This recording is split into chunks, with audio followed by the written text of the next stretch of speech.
Bum, bum, bum, bum. Dun, dun, dun, dun. Dun, dun, dun, dun.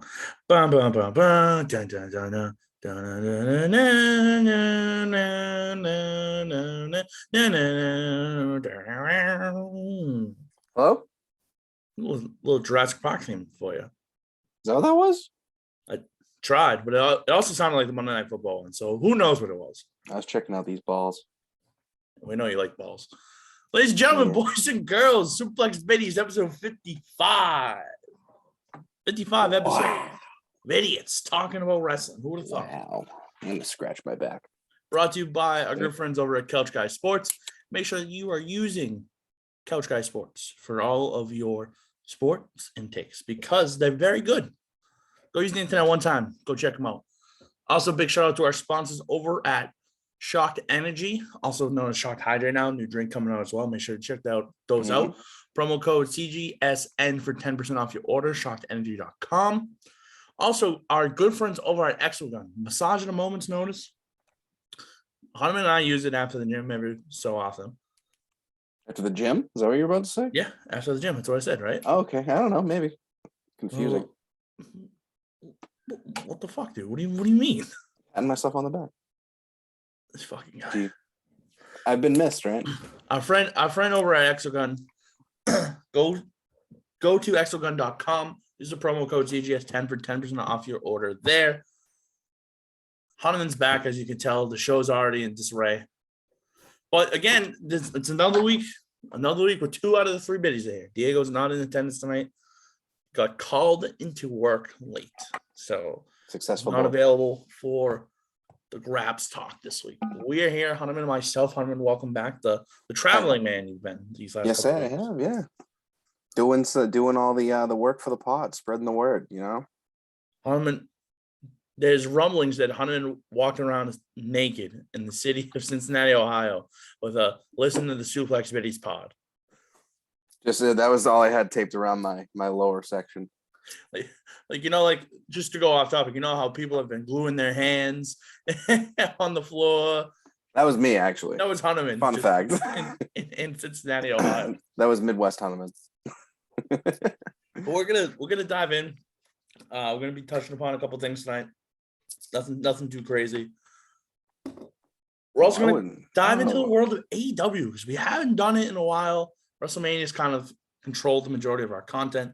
Then obviously Diego and I played our little game last week. Hunter and I are going to do that tonight. We got tired eyes on this wonderful Monday holiday.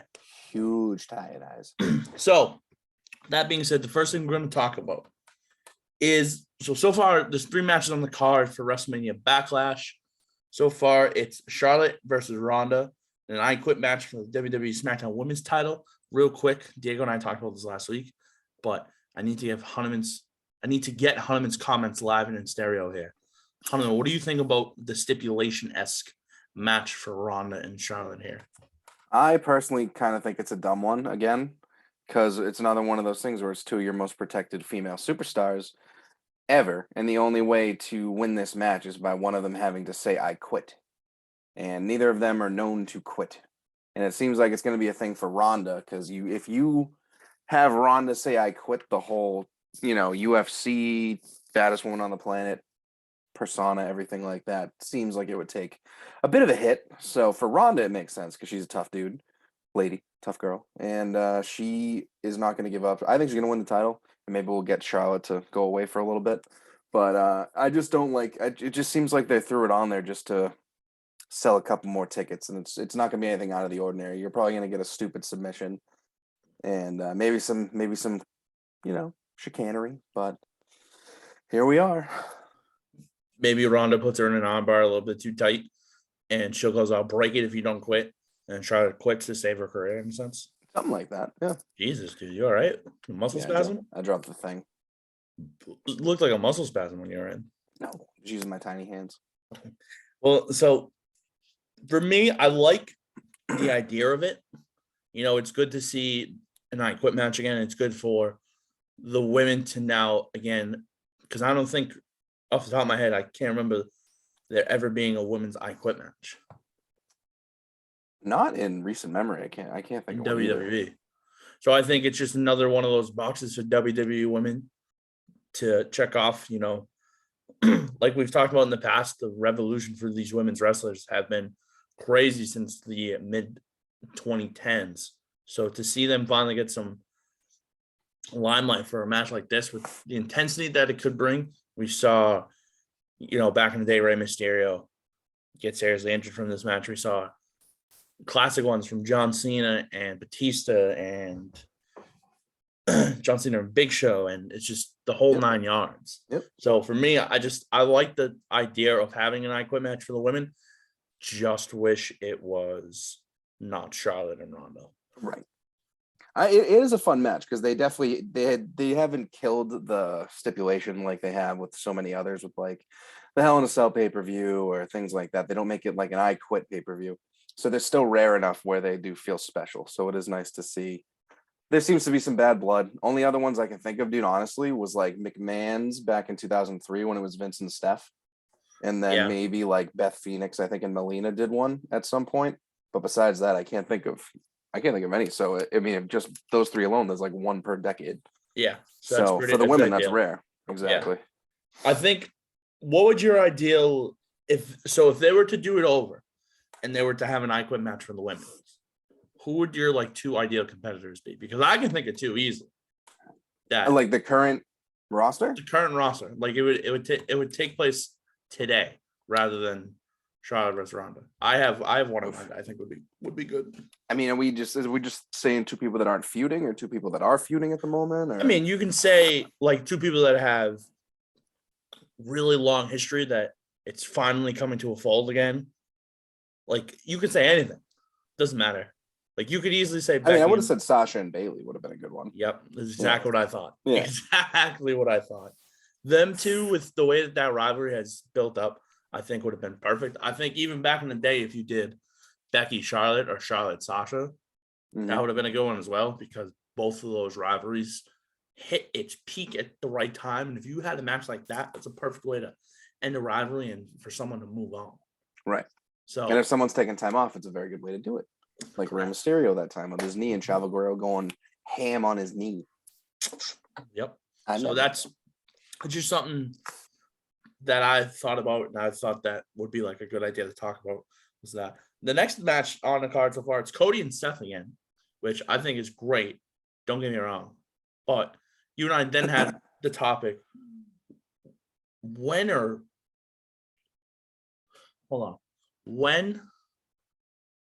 and do you ever think that Cody Rhodes will win the world title in the World Wrestling Entertainment? So I would hope it was going to be sometime soon. I know we had friends and stuff send us rumors of like Cody winning Money in the Bank and then cashing in around the 4th of July with the American Nightmare and Dusty Rhodes, all that stuff. And all that stuff makes sense in retrospect to be great. Though my biggest fear with them going back to Cody Rollins is that it's going to be to give Rollins a win and do the whole classic 50-50 booking, right? Which we definitely don't seem to need. I think we could all agree that's far too common. WWE actually did a string of live events over the weekend, and they had Cody and Seth going at it with Cody coming out victorious in them all. So maybe it's foreshadowing. Maybe they're just getting more ring time together to put something special together. I just hope Cody, it's a good first feud. I just hope they don't give Cody his first loss yet. Right. Because he has way too much momentum and they can capitalize so badly. Like I even saw an ad. It might have even been during like a baseball game or something over the weekend. And they had just the graphics for Raw and SmackDown on the bottom of the screen on like Fox. And you had Roman Reigns, and on Raw you had Cody Rhodes. So it's like they're branding him as their top superstar. Yeah. If you're putting him in the same frame as Roman Reigns, you must have high hopes for him. Correct. So hopefully they don't derail that and potentially screw up so early. I agree with you there. I mean, I think if we're going to do this match right now, Cody's going to win. But again, you could see Seth getting DQ'd. You could see anything happen. It's just a regular match. So anything can happen out of this. But like you said, so the reason why the rumblings of the 4th of July have come about is because the second, that I think it's actually that Saturday is Money in the Bank. So 2 days later on the Raw, it's on the 4th of July. would be when he would quote unquote cash in. So I don't Yeah. hate it. Don't get me wrong. I mean, I think it'd be awesome. But like, It'd what be other like think about it storyline. now? Just thinking about the future. What other superstar could win Money in the Bank? Right now, nobody. Not that I can think of anyone that really deserves it. And the only other one I'd really love to see would be Xavier Woods, but I don't think he's getting ready for a world title push. I know his goal, as of right now, with his hectic, crazy travel schedule, is still a mid card title. But besides him, it's like maybe you could give it to like a Lashley, who's now trying to become a babyface.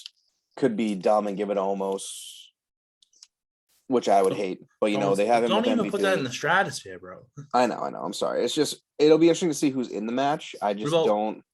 Cody just makes too much sense. What about a guy like Riddle? Riddle would be cool. I mean, him or Orton even both make perfect sense.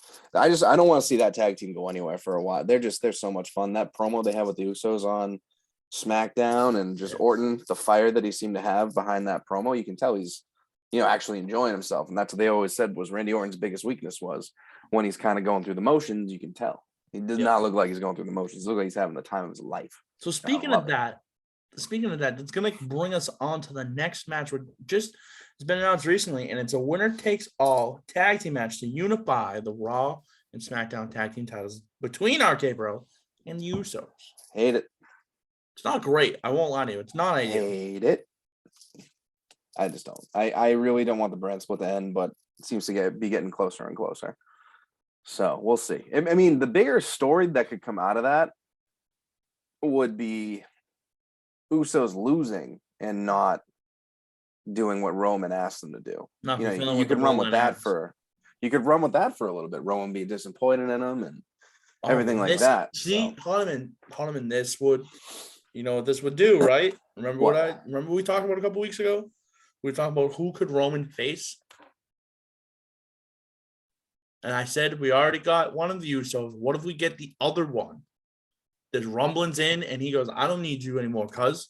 And then they fight, and then that's just a random dissension in the family. I actually, what would be kind of cool, and again, just to go back to Hell in a Cell coming up, wouldn't hate seeing a triple threat between all three of them. Yeah. As like a humbling moment that they want to the family's at odds, so they're going to settle it in the ring and all that. Roman, I think, pins them both and stacks them, like he did with Edge and Daniel Bryan. But So, what they could also do with that as well is that they could have the fact that the first one they do, Roman gets help, not from the other Uso, but he gets help from Siaka? From NXT, and then he starts to join the thing, and then it leads to the triple threat match at Money in the Bank and blah blah blah. Blah. Oh, dude, is it put us in the writing room? Solo Sikoa, I think his name. Mm-hmm. Sikoa, yeah. Yep. He's been he's had a few high profile matches on NXT, and you see what happens with guys like that. Like they were pushing Gunther to the moon in NXT, and he was getting title opportunities, and now he's on SmackDown, which is that needs to happen. Gunther, Walter, whatever you want to call him, versus Roman. Oh my Lord. He would be the one. He could be the one that beats Roman Reigns. If you keep the titles separate, he would be the perfect person to beat him. And he looked. I think we talked about it, and you guys probably have in recent weeks. His transformation's been unreal. We've seen some great body transformations for these guys, and he looks cut. He looks like just thin in the face. The dude's putting in the work. I'm thankful that he's willing to work in the States now. I know that was the big issue before. But with that, that's a perfect SummerSlam match. You build Gunther up, Gunther versus Roman for the title. Great SummerSlam match, right? Want to make a new star, fucking right there. You have Gunther hold the title for a little bit. Roman wins it back right before Mania, and then you go Roman Rock, or you even just do Roman Rock without the title. Dude, please, because every year we keep hearing the rumbles of Roman Rock. I don't think it needs the titles. Doesn't, but I digress. Brand split. Don't stop, please. There's just you got to not highlight the same fucking people. We all remember that. That era. We were talking about SummerSlam a little bit. Speaking of the potential SummerSlam, I heard a little bit of rumors today that there could be a return of a former multi-time world champion to the fold, because WWE's got some stadium shows live in the summer, right before SummerSlam, and with this guy coming back, he could set up a fantastic match at SummerSlam, and that's none other than Big Match John Cena. Yeah. Oh yeah. You get if you they have 3 stadium shows in a row this summer. I think after WrestleMania Backlash seems like it's going to be a buffer, and then you got I think Hell in a Cell is one of them, Money in the Bank, and SummerSlam. I don't know if Hell in a Cell is, but at least 3 of them in a row are like It's you not said. Hell in a Cell. Hell in a Cell is at the Allstate Arena. Okay. But then Chicago, we've been there. Money in the Bank is at Allegiant. SummerSlam's at Nissan Stadium.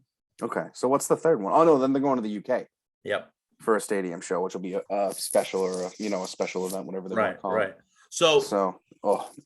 Give me Gunther versus Roman in the UK. Do it right. They have to. Or Drew versus Gunther. I'm gonna keep calling him Gunther. Gunther has to be in a big match in the UK for sure. Yes, 100%. Him and Drew McIntyre. But please. to go back on my point really quick, do you know what would be a good match for John Cena at SummerSlam? Anyone with a pulse, because he's Big Match John. No, there's a guy with some history, and he's not a face no more, and it's just the story writes itself, man. What show? What show was he on? Give me Cena Edge, dude. Give me Cena Edge again.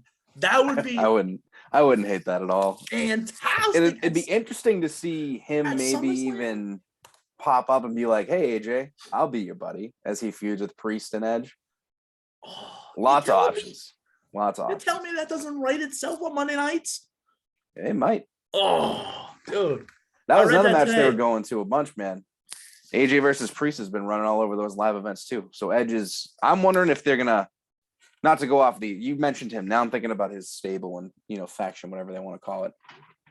Do you think Rhea Ripley is joining, or because how they've been teasing it? Yeah. And then she had a COVID scare, and then they kind of had her and Liv patch things up. Yeah. Had her win over the weekend, and Rhea was in the title matches for Raw, in those house shows, and it was her, Becky, and Bianca in a triple threat for the women's title, and give me that all day, please. Correct. So, listen, I just think personally, moving forward, Raw has some serious potential here. They need a world title. Yep, they definitely need a world title. I think this is what I think happens. I think and this ties right back into WrestleMania Backlash. I think Riddle and Orton win. So the unified champs, they hold it for maybe a couple weeks. They go over to SmackDown to defend them. They lose them. And then boom, we're right back to where we started. One tag team on one show, one tag team on the other. All you need is Roman to put one title up and just lose it. And we're golden. The thing is, man match just so he doesn't have to take the pin. It's just there's so many ways to do it. The thing is, and this is what I think.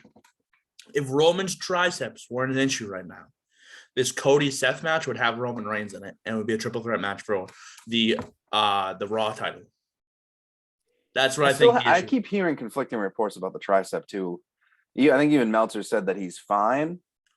And then other times you hear all these reports about it being an actual serious thing. But I don't think he was at SmackDown. Well, at least the Usos were highlighted a lot. I don't know where he was. I didn't catch the whole thing. I don't think he was there. Yeah. So hopefully he's not hurt. But yeah, no, I think you're right, because it's just the unified thing, cool for a quick minute. Just how underwhelming that Roman Brock match was, you can't have.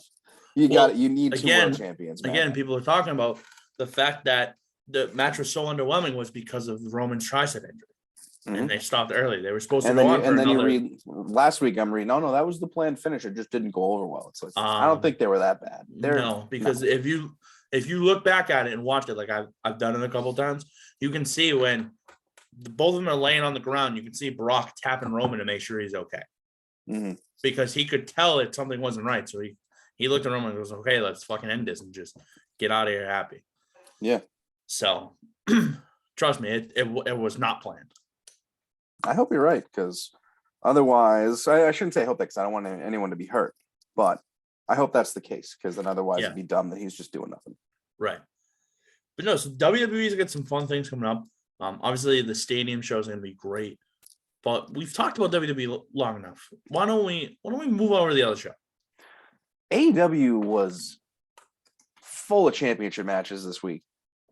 They had the Ring of Honor TV Championship on Wednesday. So you had Samoa Joe versus Minoru Suzuki. Very good match. I'm indifferent about it. I feel like it could have been a lot better, but given Joe's size, it didn't go. Suzuki couldn't do as much as he normally does. It was a lot of slapping, a lot of strikes. And the damper on that whole thing was obviously the ending when they had their AEW, whenever they do like a lights out thing and someone's going to show up or interfere, it's usually a big deal. And this time around, it was, I might say it wrong, but Satnam Singh, I believe. So a former NBA player. Yeah.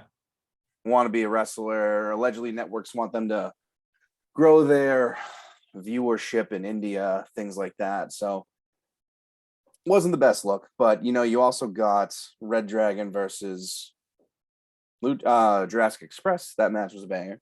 And coming out of that, you got to see I shouldn't say both, but Cole as well as his buddies all unsuccessful in their attempts to win a championship. So where do they go from there? Just, dude, everything they've done, because we talk about WWE having too much programming, and because they do so much that's just so similar, it gets tiresome.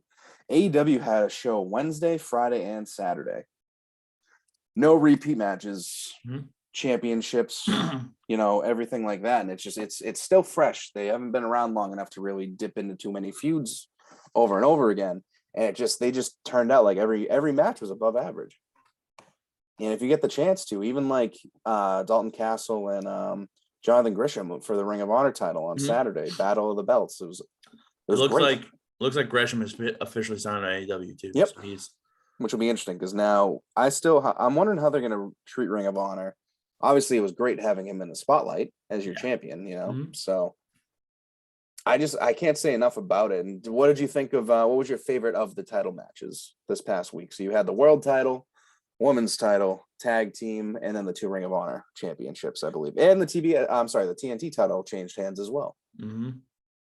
What did you think? What was your favorite that you can think of? I think realistically, the world title was the best because just Adam versus Adam again. They're the 2 of the big guys Texas in the company right now, and they're just the way that their feud is. It's good TV and it's written well, and you're not getting the same old recycled stuff just with different people like you do sometimes from time to time in WWE.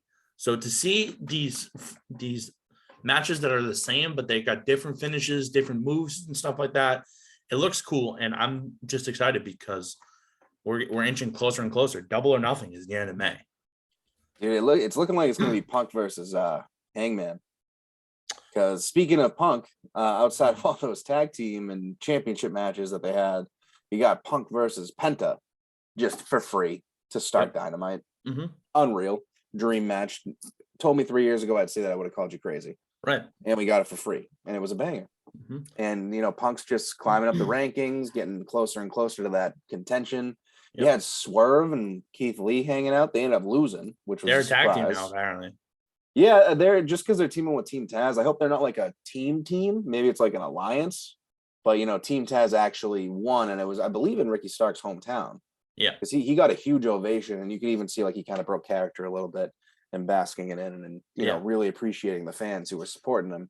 So, that leaves room for more matches. Hobbs is another one of those dudes that just has had a wild transformation. His explosiveness and speed has doubled since he joined Taz's team. He's slimmed down. He's slimmed out. He's like I said, he's just way more explosive. Just seeing some of his running strikes. They used to be like a slog and like super like slow, and now he looks like freaking. He wasn't explosive. He looks like fucking Ricochet half the time. He does, correct. Which is crazy.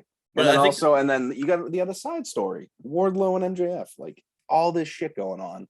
This is literally Batista turning on Triple H from 2005, just this era's version of it. Correct. And again, Wardlow every week beats up security, runs out to the ring, distracts him, costs Sean Spears a match, or tries to get an MJF. This week, Captain Sean Dean, for whatever reason, just gets this spot every time. He's always going to beat the Pinnacle. He's just like the guy that beats the Pinnacle. And this week, it was cool. You saw the screenshot of backstage of the security laid out. MJF was celebrating. Security guard comes up behind him. Reveal. Oh, look, it's Wardlow. And it's just, he's so freaking over too. It's amazing how much they're juggling. And obviously they had a couple hiccups like the end of the Samoa Joe match. But besides that, for the most part, it's just they're still just. I'd give every show like a 9.5, like 9 out of 10. They just consistently put out these solid shows overall. And, even going back to when, you were live in the audience for AEW in Boston, FTR in the box, that was fantastic. Got it for free. Yeah, And they also came out at the end of the tag title match with they sort of kind of confronted Red Dragon, but also maybe made their presence known to Luchasaurus and Jungle Boy. Mm-hmm. FTR is literally just the best tag team in the world right now. They got the AAA tag champs, then the Ring of Honor tag champs, maybe AEW tag champs.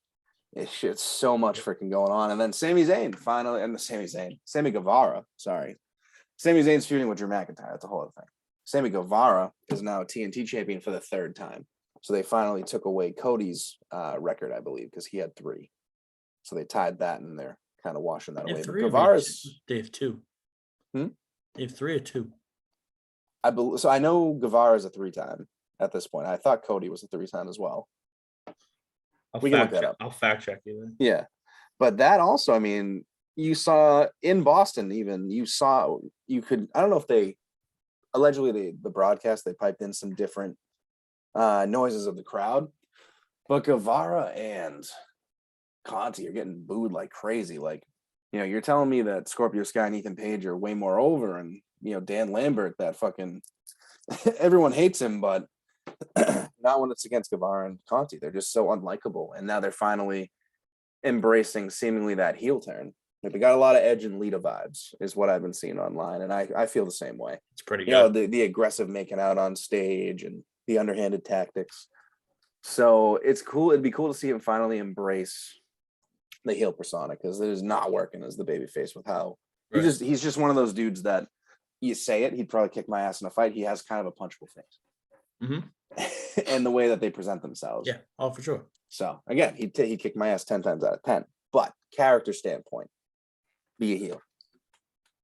Another thing we haven't really talked about, because we're still watching it unfold in front of our eyes, but now with the pay-per-view maybe a little over a month away, it's starting to unfold. It's the Owen Cup. Yep, that was another one I was going to talk about.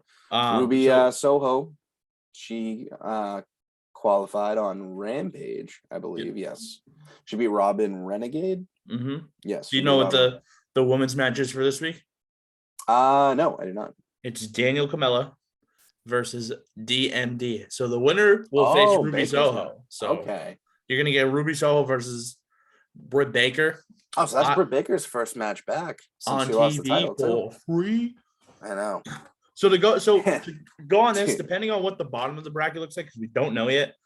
Up the top, the first 4, Tony Storm, Jamie Hayter, Sheeta, and Red Velvet. So you're gonna tell me we're gonna get Tony Storm versus Sheeta in the semifinals, which is going to lead to Jones of Illusion. You hear? Yeah. So it's Tony Storm, Jamie Hayter, Sheeta, and Velvet. So you tell me we're gonna get Tony Storm versus Sheeta in the semis, and then Tony versus Britt Baker, depending. Potentially, I think Tony Storm's gonna be your big name that comes out of it. In the Owen Cup final at the pay-per-view, that would be fucking Tony Storm versus her. Yeah, it's crazy. And then I know the men's side's just starting to fold out. Have you seen the one that's this week? I have not. I haven't looked at the lineup. It's Kyle O'Reilly versus Jungle Boy. That's pretty good. The winner gets Samoa Joe in the quarters. That's pretty good. So we're probably gonna get Kyle O'Reilly versus Samoa Joe. That's fucking unreal. Yeah, that's unreal. On free freaking TV, man. Oh god, dude, I just huge WWE could have gone with for 500, please. Okay, so what? Let's talk about the potential for the men's. What do we think this final could look like? Who needs something like this? Because I have one name. It's not going to be Joe. I think you're going to see his feud with Lethal play out at the pay-per-view. So I think at some point he's going to cost him the match, or there's going to be the interference from, I just forgot his name again, Singh. Or Sanjay Dutt. Big boy. And yes, Sanjay Dutt. It's kind of awesome seeing him on national TV too. He was so good in TNA back in the day. The both of them were good together. Yeah, very good. I really have to see the rest of the bracket, but I thought it would have been, if they didn't go back to the Adam Cole championship match, I thought he would have been a great pick for the Owen Cup. But now I'm not quite sure what they'll do with him now. The way he lost that title match, he could be out for a little bit. Do you know who I think could realistically, and what we could see him in the bottom half, and he could make a nice little run because he's been kind of quiet as of late, and this could help him slowly work his way back into the title scene. Named. Freshly squeezed. Yeah, he has been in the background, so he'll be in there somewhere, I'm sure. I'm assuming he's going to be in the act. bottom half of it. So I think he can make a nice run for the final right there. Yeah. But based off of what they've done so far, Joe's in it. Talk about homegrown talent, dude. Holy crap. They're so freaking deep. I just think I'm trying to think. Because like you said, I have to see the rest of this play out. But I would say Orange Cassidy might be a lock for me. Really? To win this. Yeah. Okay. Again, I personally need to see how it shakes out. Who's qualified so far? Is it just Joe? It's just Joe. Yeah. Samoa Joe. I don't think he's gonna do it. So literally, it could be anybody. I'm looking to see if I can find like the Owen, like the rest of the table, but they've done so well with it. I don't think I can. Because the finals are supposed to be at Double or Nothing, right? Yes. Double or Nothing's it's the end of May. Okay, so yeah, they got time. 29. Yeah, they got time. So they'll start ramping that up. They'll probably kick off that tournament in a week or so. They just have so much going on, man. It's just, I want their viewership to grow. I want people to check them out if they haven't. Every show, they're just seemingly just tossing out pay-per-views. It's unreal. And, someday it'll probably, it can fizzle out, everything does. But right now, it's like I would call it probably a golden age of AEW without Cody, obviously. But yeah, everyone else just, CM Punk wants to wrestle as many times as possible. FTR is the best tag team in the world. Orange Cassidy's still there. He's not even doing anything. Jericho Appreciation Society. Jericho could be another one that jumps in this as well, he has to be in it just for the sake of his legacy and stuff with Owen. Got to have him in there somewhere. He'd be a cool first winner too, just to do something and establish the new faction. Though I don't quite see him winning, but right. It would be. I'm trying to think who else who could benefit from winning this. I mean, dark horse for me would be Eddie Kingston if he's in it with Jericho. Yeah, that'd be a good one. Just to finally get him something that's not a title and give him he's the brawler, trash talking guy, but he gets the Owen Cup. That'd be kind of cool. To give someone something else to kind of boost them up a little bit as well would be Darby. Darby would be a good one. He's been MIA too lately, I think. I haven't seen much of him. Guevara already has something. I'd love to say Omega, but I don't think he's back for a while. That would be something. I don't think you're going to see him till All Out or whatever the September one is. I always mix it up. Probably. I don't think he's back till then. Shit, I can't really. You got to let it play out. I don't think we can talk about it enough yet because we really don't have much to go on. It's just a matter of now who's going to be the next challenger for Hangman, who's now had, I believe, 6 successful title defenses.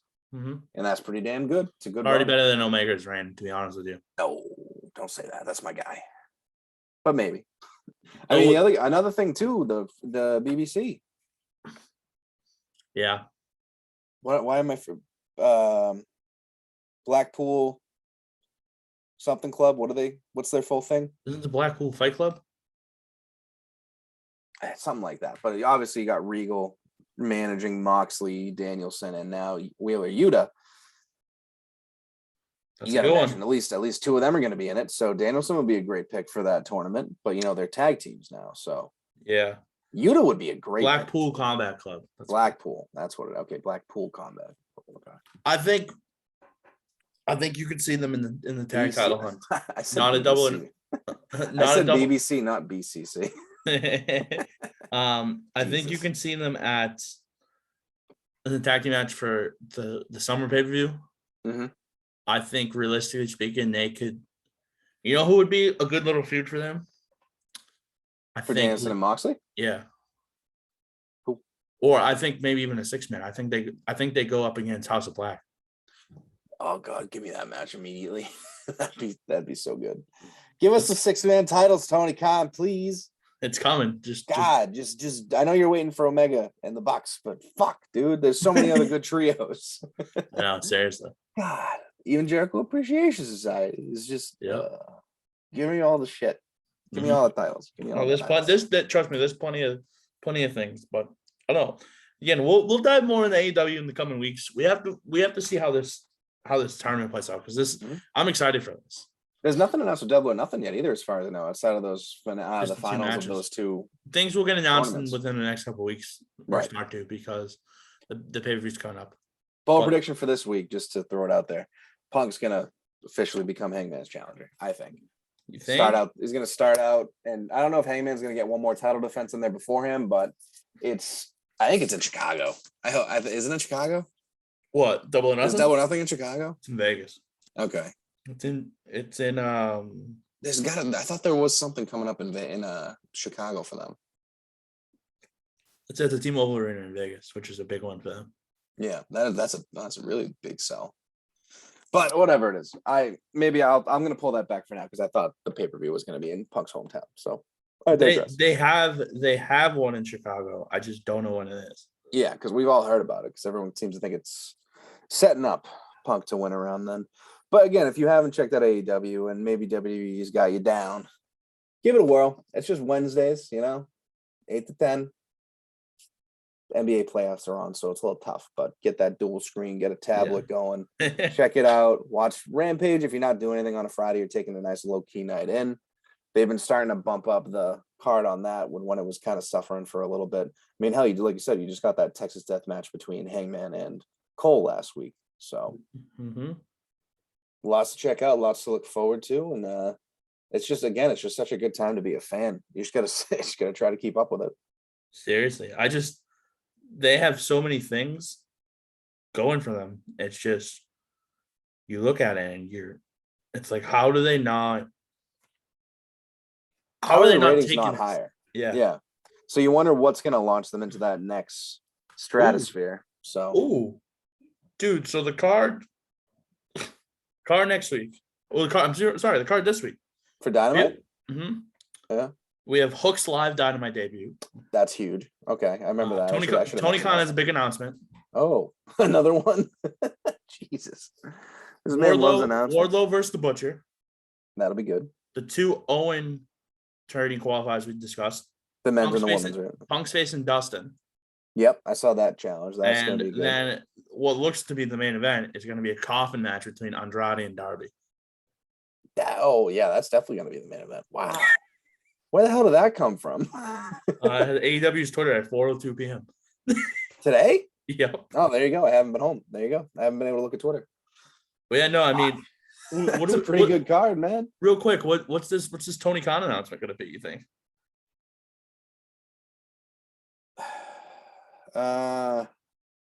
He bought TNA.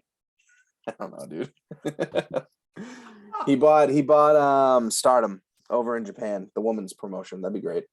They need that. I genuinely, it could be hiring, could be a re-signing or pay-per-view announcement, or I don't know. I genuinely do not know at the moment. Hopefully it's the 6-man tag titles, because that is what I would.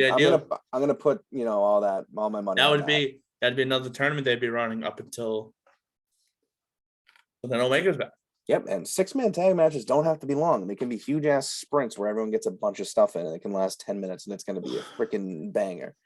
So, give me your top 5 6-mans in AEW real quick. We'll sign up. Oh Jesus, BCC, obviously. BDC, yep. BBC, yeah, those guys. Cole and Red Dragon. I don't think FTR is part of Pinnacle anymore, so you can't pick them. Gun Club way down at number 5 because they're the only ones I can really think of at the top of my head, and they win a lot on the YouTube channels. House of Black. Yeah, House of Black. There, I thought I said that. I'm sorry, I'm beat. We're missing one more. If Ray Phoenix comes back, Penta Ray and even Pac's been kind of MIA. I don't know what's going on there. No. But I mean, just because we know they're still going to be an item, Omega and the Bucks, just because, just those 5 matches or 5 combos matches. You're telling me we can't get John Silver and literally anybody else from the Dark Order to be a trios? Dude, give them Silver and Reynolds and Colt Cabana, or 10. Give it to 10. 10's good. Dude. All right, we're gonna keep talking about AEW. because we haven't done it in a while on the show. So let's end the episode. Any final thoughts before we conclude episode 55 of Suplex? Just stay tuned. Check out Raw tonight. See if anything develops. Bold take. I'm going to put it on the pod now and call my shot. Rhea costs Liv and her the chance to win the tag titles. Rhea's turning. I think Rhea's turning heel tonight. Yeah, she's going to beat up Liv or something tonight. Call my shot now. So when you guys watch it later this week, you can see how right I was. And tell them what time we're recording because I don't know if it's happened. 8:25 p.m. I called this. They're going on live as we speak. 4:18. I don't know if that happened yet, but hopefully not. It did not. All right. Well then, yeah, we're good, man. I like that because I still think she's much better as a heel. So from all of us here, hopefully we'll get the threesome back next week for the first time in a month. It feels like it's crazy to me, but it is. Life happens sometimes, you know. Mm-hmm. With that being said, Hunneman, Jones signing off. So 55 Suplex Biddies. We'll see you guys next week. Bye, guys. Stay tuned. And as my good friend Xavier Woods says, keep it tight. There it is. Is that what it was?